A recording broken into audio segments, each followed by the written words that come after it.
नमस्कार दोस्तों, आज की क्लास में आप सभी का हार्दिक स्वागत और अभिनंदन है। हम पढ़ रहे हैं कक्षा 11 की गणित और कक्षा 11 की गणित में प्रश्नावली 1.3 के प्रश्न हम कर रहे हैं। तो 1.3 का दूसरा प्रश्न देखिएगा।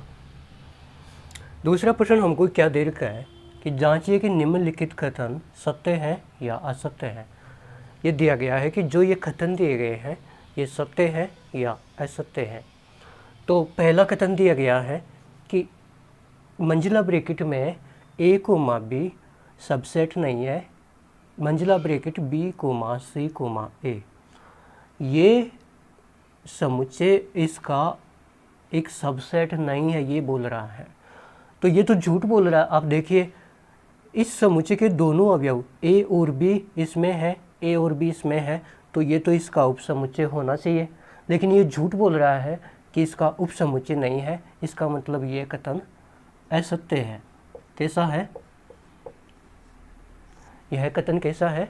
असत्य है। अब दूसरा प्रश्न देखिएगा। एक समुच्चय दे रखा है ए कोमा ई, ये सबसेट है एक्स सच दैट एक्स अंग्रेजी वर्णमाला का एक स्वर अक्षर है। तो ये जो हमको दे रखा है कि एक्स अंग्रेजी वर्णमाला का एक स्वर अक्षर है, इसको हम रोस्टर रूप में लिख लेते हैं। तो लिख लो, इसको हम रोस्टर रूप में कैसे लिख लेंगे? A comma E comma I comma O comma U. और ये क्या दे रखा है? ए कोमा ई, ये इसका उपसमुच्चय। ए कोमा ई इस दूसरे समुच्चय का उपसमुच्चय। तो देखो, ए और ई जो दो अवयव इसमें है वो इसमें है क्या? ए और ई इसमें है। अगर ये अवयव इसमें है तो ये इसका सबसेट होता है, उपसमुच्चय होता है। तो ये कथन कैसा है? सत्य है। कैसा है दोस्तों? ये कथन सत्य है। तीसरा प्रश्न हमको क्या दे रखा है कि 1, 2, 3 ये सबसेट है समुच्चय 1, 3, 5 का। तो देखिए, इस समुच्चय 1, 2, 3 के ये तीनों अवयव इस समुच्चय के अंदर हैं क्या? 1, 2, 3 दो नहीं है ना इसमें। तो ये जो समुच्चय है इसका उपसमुच्चय नहीं है। और कोई भी समुच्चय ए किसी दूसरे समुच्चय बी का उपसमुच्चय होने के लिए ज़रूरी होता है कि ए के सारे अवयव समुच्चय बी में उपस्थित होने चाहिए। तो इसके सारे अवयव इसमें नहीं है। आप देख लीजिए, 2 इसमें नहीं है, तो ये इसका उपसमुच्चय नहीं है। तो ये कथन कैसा है? असत्य है। ये कथन कैसा है? असत्य है। तो ये हो गया कैसा? असत्य। अब चौथा कथन देखिएगा।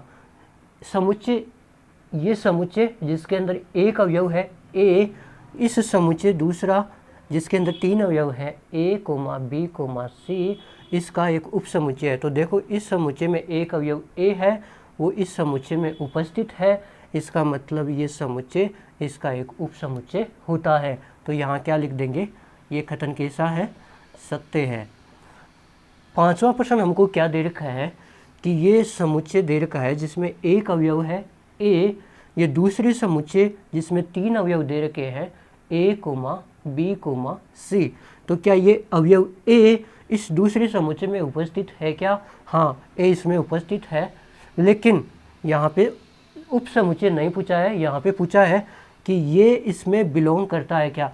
दोस्तों, हम बहुत बार पढ़ चुके हैं कि कोई भी समुच्चय है उसका अवयव ही समुच्चय से संबंध रखता है, उसका अवयव ही समुच्चय में बिलोंग करता है। उसका उपसमुच्चय कभी भी उस समुच्चय में बिलोंग नहीं करता है। तो ये अवयव ए होता तब तो इसके अंदर बिलोंग करता, संबंध रखता। लेकिन जब इसके मंजिला ब्रैकेट लगा दिया तो ये इसका एक उपसमुच्चय हो गया, और उपसमुच्चय कभी भी समुच्चय से संबंध नहीं रखता है। फिर बता रहा हूँ, केवल अवयव ही समुच्चय से संबंध रखता है, उसका उपसमुच्चय इस समुच्चय से संबंध नहीं रखता है। तो ये जो कथन है ये कैसा है? असत्य है। ये कथन कैसा है? असत्य है। पांचवा प्रश्न हमको क्या दे रखा है? एक्स सच दैट एक्स संख्या 6 से कम एक समपराकृत संख्या है। तो लिख लो 6 से कम। और समपराकृत संख्या क्या होती है? 2, 4 और 6 से कम होना है। तो अगला 6 आएगा, लेकिन ये बोल रहा है 6 से कम।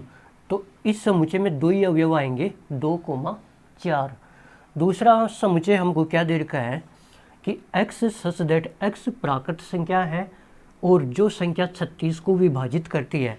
तो ऐसी प्राकृत संख्या लिखो जो संख्या 36 को विभाजित करती है। तो संख्या 36 को तो 1 भी विभाजित करता है, 1 का भी भाग जाता है। संख्या 36 में 2 का भी भाग जाता है। संख्या 36 में 3 का भी भाग जाता है। संख्या 36 में 4 का भी भाग जाता है। 5 का भाग नहीं जाता है। 6 का भी भाग जाता है। 7 का भाग नहीं जाता है। 8 का भाग नहीं जाता है। 9 का भाग जाता है। 10 का भाग नहीं जाता है।